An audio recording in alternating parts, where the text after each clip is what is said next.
प्राचीन काल में हिमालय की पवित्र वादियों के बीच एक छोटा सा गांव था जिसे सिद्धपुर कहा जाता था।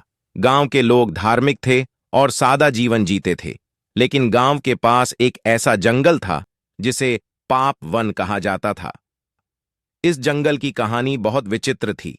कहते हैं जो भी इस जंगल में जाता वह अपने भीतर की बुराइयों में फंसकर या तो पथभ्रष्ट हो जाता या फिर वहां से लौट ही नहीं पाता।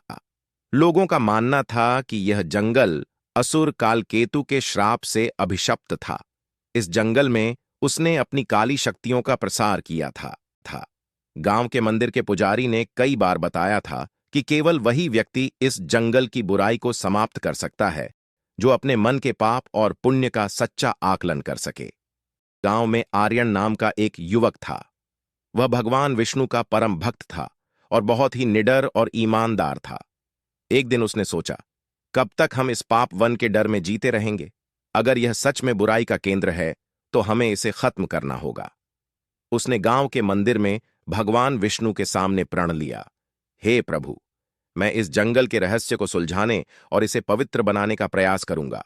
मुझे अपनी कृपा। जंगल का प्रवेश। अगली सुबह आर्यन ने भगवान विष्णु की मूर्ति को प्रणाम किया और जंगल की ओर निकल पड़ा। घने पेड़ों और रहस्यमयी सन्नाटे के बीच उसने कदम रखा।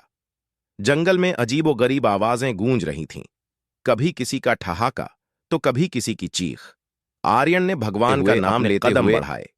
कुछ दूरी पर उसे एक वृद्ध साधु दिखे जो एक विशाल पीपल के पेड़ के नीचे ध्यान में लीन थे।